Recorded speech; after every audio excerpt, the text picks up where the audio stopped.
Welcome back. ದೃಶ್ಯ 16ರಲ್ಲಿ ಈಗ ನಿಮ್ಮ ಮುಂದೆ ಇಡ್ತಾ ಇದ್ದೀವಿ. ಆ ಮೃತದೇಹಗಳು ಛಿದ್ರ ಆಗಿತ್ತು. ಪರಿಶೀಲನೆ ಎಲ್ಲ ಆದ್ಮೇಲೆ ಅದನ್ನ ಆಂಬ್ಯುಲೆನ್ಸ್ ಮುಖಾಂತರ ಆಸ್ಪತ್ರೆಗೆ ತಗೊಂಡು ಹೋದ್ರು. ಸೊ ಅದಾದ್ಮೇಲೆ ಗೊತ್ತಾಯಿತು ಯಾರ್ಯಾರ ಮೃತದೇಹಗಳು ಅಂತ. 4 ಮಂದಿ ಶಿವಮೊಗ್ಗದವರೇ, ಓರ್ವ ಬಿಹಾರಿ ಕಾರ್ಮಿಕನ ಮೃತದೇಹಗಳು ಅಂತ ಗೊತ್ತಾಯಿತು. 3 ಮಂದಿಯ ಗುರುತು ಪತ್ತೆ ಆಗಬೇಕಾಗಿದೆ. ಸೊ ಈಗ ಫಸ್ಟ್ ಯಾರ್ಯಾರ್ದು ಅಂತ ಗೊತ್ತಾದ ತಕ್ಷಣ ಅವರ ಸಂಬಂಧಿಕರನ್ನ ಕರೆಸಿ ಕನ್ಫರ್ಮೇಶನ್ ಅನ್ನ ಈಗ ಜಿಲ್ಲಾಡಳಿತ ಪಡ್ಕೊಳ್ತಾ ಇದೆ.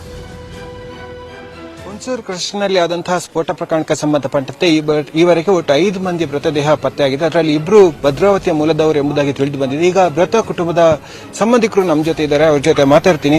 ಬಾಂಬ್ ಬ್ಲಾಸ್ಟ್ ಆಗಿದೆ ಅಂತ ಗೊತ್ತಾದ ಮೇಲೆ ಅಲ್ಲಿ ನಾವು ಊರಲ್ಲಿ ನಮ್ಮ ಹುಡುಗ ಅಂತ ವಿಚಾರಗಳು ಗೊತ್ತಾದ ಮೇಲೆ ಓಡ್ ಬಂದಿದ್ದೀವಿ. ಅದರಲ್ಲಿ ಮಂಜುನಾಥ್ ಅಂತ ನಮ್ಮ ಹುಡುಗ, ಒಬ್ಬ ಪ್ರವೀಣ ಅಂತ ನಮ್ಮ ಹುಡುಗ, ಅವರಿಬ್ಬರು ನಮ್ಮ ಕಡೆಯವರು.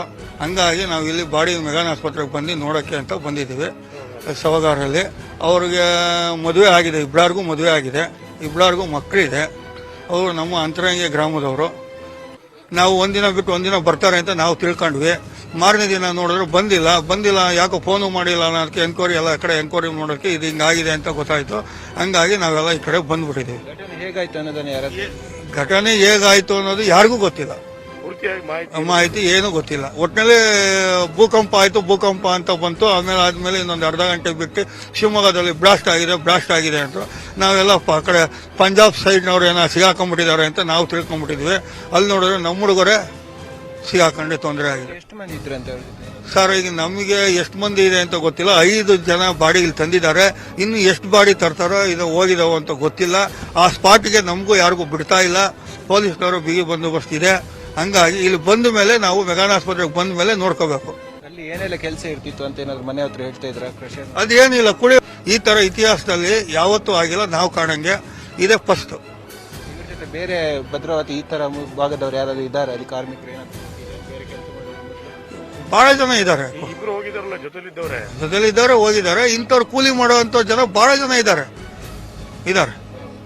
ಇದು ಮೃತರಾದಂತಹ ಭದ್ರಾವತಿ ಮೂಲದ ಕುಟುಂಬದವರ ಮಾತು. ಕ್ಯಾಮರಾಮ್ಯಾನ್ ನಿಖಿಲ್ ಜೊತೆ ಕಿಶನ್ ಶೆಟ್ಟಿ, ನ್ಯೂಸ್ 18 ಕನ್ನಡ, ಶಿವಮೊಗ್ಗ. ಇನ್ನು ದೃಶ್ಯ 17ರಲ್ಲಿ ನಿಮ್ಮ ಮುಂದೆ ಇಡ್ತಾ ಇದ್ದೀವಿ. ಗ್ರಾಮಗಳನ್ನ ಖಾಲಿ ಮಾಡ್ತಾ ಇದ್ದಾರೆ. ಜನ ಭಯ ಬಿದ್ದಿದ್ದಾರೆ. ಇನ್ನೂ ಕೂಡ ಭಯದಿಂದ ಅವರು ಹೊರಗಡೆ ಬರ್ತಾ ಇಲ್ಲ. ಇವತ್ತು ಹಿಂಗಾಗಿದೆ, ನಾಳೆ ಮತ್ತೇನೋ ಆಗಬಹುದು, ನಾವಿದ್ದಂತ ಮನೆನೇ ಕುಸ್ತು ಬೀಳ್ಬೋದು, ಪ್ರಾಣ ಹಾನಿ ಆಗ್ಬಹುದು ಅಂತ ಹೇಳ್ಬಿಟ್ಟು ಊರನ್ನ ಖಾಲಿ ಮಾಡ್ತಾ ಇದ್ದಾರೆ. ಶಿವಮೊಗ್ಗದ ಹುಣಸೂಡಿನಲ್ಲಿ ಆದಂತಹ ಸ್ಫೋಟ ಇಡೀ ಜಿಲ್ಲೆಯನ್ನ ತತ್ತರಿಸಿದೆ. ಅದರಲ್ಲೂ ಹುಣಸೂಡು ಗ್ರಾಮ ಆಗಿರ್ಬೋದು, ಕಲ್ಲಗುಂಗೂರು ಗ್ರಾಮ ಆಗಿರ್ಬೋದು, ಸುತ್ತಮುತ್ತಲ ಗ್ರಾಮದ ಜನರು ಸಂಪೂರ್ಣವಾಗಿ ಭಯಗೊಂಡಿದ್ದಾರೆ. ಯಾಕೆ ನಿನ್ನೆ ರಾತ್ರಿಯಿಂದ ಇಡೀ ಜಿಲ್ಲೆಗಳಲ್ಲಿ ಆತಂಕದ ವಾತಾವರಣ ನಿರ್ಮಾಣ ಆಗಿರುವಂತದ್ದು. ನಾವಿಂಕ ಕಲ್ಲಗುಂಗೂರು ಗ್ರಾಮದಲ್ಲಿ ಇದ್ದೇವೆ. ನೀವು ದೃಶ್ಯಗಳಲ್ಲಿ ಗಮನಿಸ್ತಾ ಇರಬಹುದು.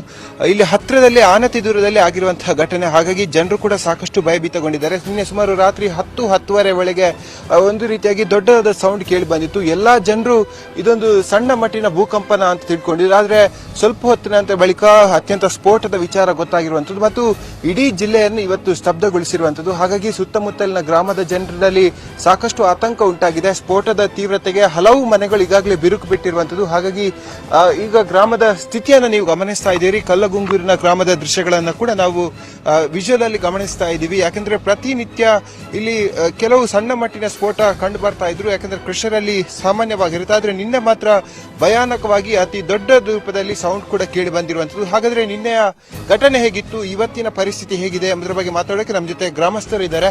ಅವ್ರ ಜೊತೆ ಮಾತಾಡ್ತೀನಿ. ಏನೆಲ್ಲ ಆಯ್ತು ಸರ್, ನಿನ್ನೆ ರಾತ್ರಿ ಸೌಂಡ್ ಬಂತ? ನಮ್ಗೆ ಸಿಕ್ಕಾಪಟ್ಟೆ ಸೌಂಡ್ ಕೇಳಿಸ್ತಾರೆ. ಸೌಂಡ್ ಅಂತೂ ಸುಮಾರು ಕಡೆ ಎಷ್ಟೋ ಕಿಲೋಮೀಟರ್ ದೂರ ಹೋಗಿದೆ ಸೌಂಡು. ಹಾಗಾಗಿ ಇಲ್ಲಿ ಜನ ಎಲ್ಲ ಬೆಚ್ಚಿ ಬಿದ್ದು ಇದ್ರಿಗೂ ಸ್ವಲ್ಪ ಆತಂಕ ಇದೆ. ಹಾಗಾಗಿ ಎಷ್ಟು ಗಂಟೆಗೆ ಆಗಿರೋದು? ಏನು ರಾತ್ರಿ ಒಂದು 10-10:30 ಸುಮಾರು ಆಗಿರ್ಬೋದು ಸರ್. ತುಂಬ ಸೌಂಡು. ಇದುವರೆಗೂ ನಾನು ಎಲ್ಲೋ ಈ ಥರ ಸೌಂಡ್ ಕೇಳಿಲ್ಲ. ಆ ಥರ ಸೌಂಡ್ ಬಂತು. ಆ ಟೈಮಲ್ಲಿ ಈ ಗ್ರೂಪ್ ಏನು ಮಲಗಿದ್ರ, ಹೇಗೆ ಎಚ್ಚರ ಇದ್ರ? ಇಲ್ಲಿ ಹಳ್ಳಿ ಸೈಡ್ ಅಲ್ವಾ ಸರ್, ಇದು ಊಟ ಮಾಡಿ ಮಲಗಿರ್ತಾರೆ. ಆದರೂ ಈ ಸೌಂಡ್ ಕೇಳಿ ಎಲ್ಲ ಜನ ಹೊರಗಡೆ ಎಲ್ಲ ಎದ್ದು ಬಂದು ತುಂಬಾ ಮನೆಗೆ ಕ್ರ್ಯಾಕ್ ಎಲ್ಲ ಬಿದ್ದಿದೆ ಸರ್. ಈ ಸೌಂಡಿಗೆ ಇದಕ್ಕೆ ಭೂಮಿ ನಡಗಿರುತ್ತಲ್ಲ, ಹಂಗಾಗಿ ಕ್ರ್ಯಾಕ್ ಎಲ್ಲ ಬಂದಿರುತ್ತೆ. ಇದು ಇಲ್ಲಿನ ಗ್ರಾಮಸ್ಥರ ಮಾತು. ಇನ್ನು ಅಕ್ಕಪಕ್ಕದ ಮನೆಗಳನ್ನು ಕೂಡ ನೀವು ಗಮನಿಸ್ತಾ ಇದ್ರೆ ಸಾಕಷ್ಟು ಜನ ಈಗ ಆತಂಕಗೊಂಡಿರುವಂತದ್ದು. ಸುತ್ತಲಿನ ಸುಮಾರು ಗ್ರಾಮಗಳಲ್ಲಿ ಇದೇ ರೀತಿ ಆತಂಕದ ಪರಿಸ್ಥಿತಿ ಕೂಡ ನಿರ್ಮಾಣ ಆಗಿರುವಂತದ್ದು. ಇನ್ನು ಹಲವಾರು ಮನೆಗಳು ಈಗಾಗಲೇ ಬಿರುಕು ಬಿಟ್ಟಿದೆ. ಹಾಗಾಗಿ ತಕ್ಷಣವಾಗಿ ಪರಿಹಾರವನ್ನ ಕೊಡಬೇಕು ಅಂತ ಹೇಳಿ ಗ್ರಾಮಸ್ಥರು ಮುಖ್ಯಮಂತ್ರಿ BS ಯಡಿಯೂರಪ್ಪನವರನ್ನ ಕೇಳ್ಕೊಂಡಿದ್ದಾರೆ. ಹಾಗಾಗಿ ನಾಳೆ ಈ ಗ್ರಾಮಗಳಿಗೆ BS ಯಡಿಯೂರಪ್ಪನವರು ಭೇಟಿ ನೀಡಿ ಪರಿಶೀಲನೆ ಮಾಡ್ತಾರೆ ಮತ್ತು ಇಲ್ಲಿನ ಜನರ ಮನವಿಯನ್ನ ಕೂಡ ಈಗಾಗಲೇ ತೆಗೆದುಕೊಳ್ಳುವಂಥದ್ದು. ಹಾಗಾಗಿ ನಿನ್ನೆ ಆದಂತ ಸ್ಫೋಟ ಇಡೀ ಜಿಲ್ಲೆಯಲ್ಲಿ ಸಾಕಷ್ಟು ಆತಂಕದ ವಾತಾವರಣವನ್ನ ನಿರ್ಮಾಣ ಮಾಡಿದೆ. 10 ಜೀವಗಳು ಬಲಿಯಾಗಿರುವಂತಹ ಸಾಧ್ಯತೆಗಳು ಕೂಡ ಸದ್ಯದ ಮಟ್ಟಿಗೆ ಕೇಳಿ ಬರ್ತಾ ಇದೆ. ಹಾಗಾಗಿ ಈ ಬಗ್ಗೆ ತನಿಖೆಯನ್ನು ಮಾಡಬೇಕು, ಯಾರೆಲ್ಲ ಸಂತ್ರಸ್ತಿದ್ರೆ ಅವರಿಗೆ ಪರಿಹಾರವನ್ನ ಕೊಡಬೇಕು ಅನ್ನೋದು ಗ್ರಾಮಸ್ಥರ ಅಭಿಪ್ರಾಯವಾಗಿದೆ. ಕ್ಯಾಮರಾಮ್ಯಾನ್ ನಿಖಿಲ್ ಜೊತೆ ಕಿಶನ್ ಶೆಟ್ಟಿ, ನ್ಯೂಸ್ 18 ಕನ್ನಡ, ಶಿವಮೊಗ್ಗ. ದೃಶ್ಯ 18ರಲ್ಲಿ ತೋರಿಸ್ತಾ ಇದ್ದೀವಿ. ಈ ಸ್ಫೋಟದ ಸದ್ದಿಗೆ ಹಸುಗಳು ಕೂಡ ಗ್ರಾಮವನ್ನ ಬಿಟ್ಟು ಓಡ್ ಹೋಗಿವೆ. ಇಲ್ಲಿ ಬಸವಗಂಗೂರು ಗ್ರಾಮದ 10ಕ್ಕೂ ಹೆಚ್ಚು ಹಸುಗಳು ಈಗ ನಾಪತ್ತೆಯಾಗ್ಬಿಟ್ಟಿವೆ. ಹಸುಗಳು ಓಡ್ ಹೋಗಿರೋದ್ರಿಂದ ರೈತರು ಪಾಪ ಕಂಗಾಲಾಗ್ಬಿಟ್ಟಿದ್ದಾರೆ. ಸೊ ಇಂಥದ್ದೆಲ್ಲ ಆಗುವಾಗ ಮನುಷ್ಯರಿಗಿಂತೂ ಮುನ್ಸೂಚನೆ ಪ್ರಾಣಿಗಳಿಗೆ ಬೇಗ ಸಿಕ್ಬಿಡುತ್ತಂತೆ. ಹಾಗಾಗಿ ಬಹುಶಃ ಪ್ರಾಣಿಗಳು ಈ ಸ್ಫೋಟದ ಸದ್ದಿಗೆ ಈ ಭೂಮಿ ನಡುಕ ಆಗ್ತಾ ಇದ್ದಂತೆ ಅಲ್ಲಿಂದ ಓಡ್ ಹೋಗಿದೆ ಗ್ರಾಮವನ್ನ ಬಿಟ್ಟು. ಮತ್ತಿವಾಗ ಕರುಗಳೇನ್ ಮಾಡ್ತಾ ಇದ್ದಾವೆ, ಸೊ ಇವಾಗ ತಾಯಿ ಹಸು ಬಿಟ್ಟು ಹೋಗಿರೋದ್ರಿಂದ ಒಂಥರ ಪರಿತಪಿಸ್ತಾ ಇದ್ದಾವೆ, ನಾವು ಎಲ್ಲಿದ್ದೀವಿ ಅಂತ ಅದಕ್ಕೆ ಗೊತ್ತಾಗ್ತಾ ಇಲ್ಲ. ಈ ಬಗ್ಗೆ ನಮ್ಮ ಪ್ರತಿನಿಧಿ ಕಿಶನ್ ಎಕ್ಸ್ಪ್ಲೈನ್ ಮಾಡಿದ್ದಾರೆ ನೋಡೋಣ. ಭೀಕರ ಸ್ಫೋಟ ಕೇವಲ ಗ್ರಾಮಸ್ಥರನ್ನು ಮಾತ್ರ ಅಲ್ಲ, ಪ್ರಾಣಿಗಳನ್ನು ಕೂಡ ಭಾರಿ ಆಘಾತವನ್ನ ಉಂಟು ಮಾಡಿದೆ. ಯಾಕೆಂದ್ರೆ ನಿನ್ನೆ ರಾತ್ರಿ ಆದಂತಹ ಮಹಾಸ್ಫೋಟಕ್ಕೆ ಇಲ್ಲಿನ ಜನರು ತತ್ತರಿಸಿ ಹೋಗಿದ್ದಾರೆ. ಪ್ರಾಣಿಗಳು ಕೂಡ ದಿಕ್ಕಾಪಾಲಾಗಿ ಓಡಿರುವಂತದ್ದು. ನಾವೀಗ ಬಸವನಗುಂಗೂರು ಗ್ರಾಮದಲ್ಲಿದ್ದೇವೆ. ಇಲ್ಲಿನ 10 ಪ್ರಾಣಿಗಳು, ಹಸುಗಳು ಈಗಾಗಲೇ ಗ್ರಾಮವನ್ನು ಬಿಟ್ಟು ಹೋಗಿರುವಂತದ್ದು. ಯಾಕಂದ್ರೆ ಆ ಸ್ಫೋಟದ ಸದ್ದಿಗೆ ಹಸುಗಳು ಬಹಳಷ್ಟು ಭಯಭೀತಗೊಂಡಿರುವಂತದ್ದು. ಹಾಗಾಗಿ ಕಟ್ಟಿದ್ದ ಹಗ್ಗವನ್ನ ಬಿಚ್ಚಿ ಈಗ ಓಡಿ ಹೋಗಿರುವಂತದ್ದು. ಸುಮಾರು 10 ಹಸುಗಳು ಇನ್ನೂ ಕೂಡ ಗ್ರಾಮದ ಒಳಗೆ ಬಂದಿಲ್ಲ. ಇಡೀ ಗ್ರಾಮಸ್ಥರು ಹಸುವಿನ ಹುಡುಕಾಟದಲ್ಲಿರುವಂತದ್ದು. ಆದ್ರೆ ಗ್ರಾಮದೊಳಗೆ ಅಲ್ಲಲ್ಲಿ ಪೊಲೀಸರು ಚೆಕ್ ಪೋಸ್ಟ್ ಅನ್ನು ಹಾಕಿದ್ದಾರೆ. ಹಾಗಾಗಿ ಗ್ರಾಮಸ್ಥರಿಗೆ ಹೊರಭಾಗಕ್ಕೆ ಹೋಗೋಕೆ ಕೂಡ ಬಹಳಷ್ಟು ಕಷ್ಟ ಆಗ್ತಾ ಇದೆ.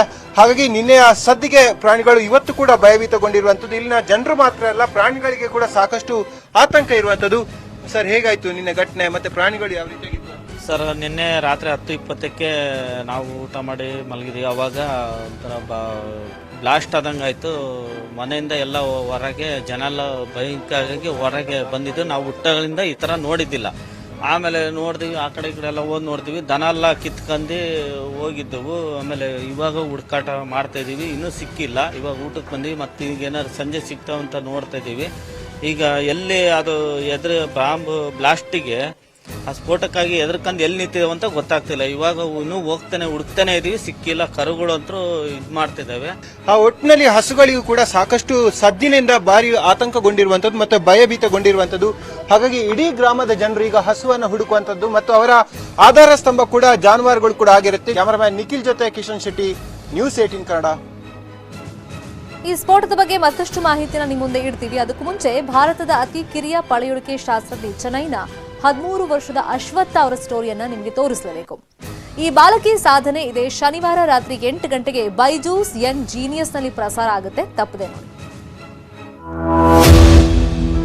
ಹಾಯ್, ನಾನು ಅಶ್ವಥ ಬಿಜ್ಜು. ನಾನು ಭಾರತದ ಯಂಗೆಸ್ಟ್ ಪ್ಯಾಲಿಯಂಟಾಲಜಿಸ್ಟ್ ಮತ್ತು 3 ಬೇರೆ ಬೇರೆ ಬೇಸಿನ್ಸ್ ನ ಸುಮಾರು 120 ಫಾಸಿಲ್ ಸ್ಪೆಸಿಮೆನ್ಸ್ ನ ಸಂಗ್ರಹಿಸಿದ್ದೇನೆ. ಇವಳು ಯಂಗ್ ಜೀನಿಯಸ್, ಕಲ್ಲು ಬಂಡೆಗಳಲ್ಲೂ ಜೀವಂತಿಕೆ ಕಾಣುವ ಜೀವದರ್ಶಿನಿ. ಇವಳು ಯಂಗ್ ಜೀನಿಯಸ್, 13 ವರ್ಷ ವಯಸ್ಸಿಗೆ ವಿಶ್ವವಿಜೇತೆ. ಭಾರತದ ಅತಿ ಕಿರಿಯ ಪ್ಯಾಲಿಯಂಟಾಲಜಿಸ್ಟ್ ಅಂದ್ರೆ ಪಳೆಯುಳಿಕೆ ಶಾಸ್ತ್ರಜ್ಞೆ. ನೆಟ್ವರ್ಕ್ 18ನ ಅದ್ಭುತ ಶೋನಲ್ಲಿ ಅಪ್ರತಿಮ ಪ್ರತಿಭೆ ಚೆನ್ನೈನ ಅಶ್ವಥ ಬಿಜು. ಈಕೆ 2020ರಲ್ಲಿ ಗ್ಲೋಬಲ್ ಚೈಲ್ಡ್ ಪ್ರಾಡಿಜಿ ಪ್ರಶಸ್ತಿ ಪಡೆದವಳು. ನಾರ್ಮಲ್ ರಾಕ್ ಮತ್ತು ಫಾಸಿಲ್ಸ್ ಗಳ ನಡುವೆ ಅಂತರ ಗುರುತಿಸಲು ಮತ್ತು ಪ್ರತ್ಯೇಕಿಸಲು ಪ್ಯಾಟರ್ನ್ಸ್ ನಮಗೆ ಸಹಾಯ ಮಾಡುತ್ತೆ. ಕೋಟ್ಯಾಂತರ ವರ್ಷಗಳ ಹಿಂದಿದ್ದ ಡೈನೋಸಾರಸ್ನ ಅವಶೇಷಗಳನ್ನ ಕಂಡು ಹಿಡಿದವಳು. ಇದು ಒಂದು dinosaur bone fragment. This is a dinosaur bone fragment. ಹೌದು, ಇದು 252 ಮಿಲಿಯನ್ ಇಯರ್ಸ್ ಓಲ್ಡ್. ಬರ್ತಿದ್ದಾಳೆ ಭಾರತದ ಪಳೆಯುಳಿಕೆ ಹುಡುಗಿ ಯಂಗ್ ಜೀನಿಯಸ್ ನಲ್ಲಿ. ಇದೇ 23ರಂದು ಶನಿವಾರ ರಾತ್ರಿ 8 ಗಂಟೆಗೆ ನಿಮ್ಮ ನ್ಯೂಸ್ 18 ಕನ್ನಡದಲ್ಲಿ. ಈಗೊಂದು ಬ್ರೇಕ್ ಇರುತ್ತೆ. ಬ್ರೇಕ್ ಆದ್ಮೇಲೆ ಮತ್ತಷ್ಟು ನ್ಯೂಸ್ ಅಪ್ಡೇಟ್ಸ್ ನಿಮ್ಮ ಮುಂದೆ ಇಡ್ತೀವಿ. ಅದಕ್ಕೂ ಮುಂಚೆ ಒಂದು ಇಂಪಾರ್ಟೆಂಟ್ ಅಭಿಯಾನದ ಬಗ್ಗೆ ನಿಮಗೆ ಮಾಹಿತಿ ಕೊಡಬೇಕು. ಪ್ರತಿಯೊಬ್ಬ ಭಾರತೀಯರಿಗೂ ಕೋವಿಡ್ ಲಸಿಕೆ ಪಡೆಯುವಂತ ಹಕ್ಕಿದೆ ಅನ್ನೋ ಸಂಜೀವಿನಿ ಅಭಿಯಾನ ಶುರುವಾಗಿದೆ. ಇದಕ್ಕೆ ನೆಟ್ವರ್ಕ್ 18 ಕೂಡ ಸಾಥ್ ಕೊಟ್ಟಿದೆ. ಈ ಸೋಂಕಿನ ವಿರುದ್ಧ ಎಲ್ಲರೂ ಹೋರಾಟ ಮಾಡಿದ್ರೆ ಮಾತ್ರ ನಾವೆಲ್ಲ ಗೆಲ್ಲಬಹುದಾಗಿದೆ. ದೇಶದಲ್ಲಿ ಯಾರೂ ಸುರಕ್ಷಿತರಲ್ಲ, ಎಲ್ಲರೂ ಸುರಕ್ಷಿತರಾಗೋವರೆಗೆ ಎಂಬ ಘೋಷವಾಕ್ಯದೊಂದಿಗೆ ಸಂಜೀವಿನಿ ಅಭಿಯಾನ ನಡೆಸಲಾಗ್ತಾ ಇದೆ.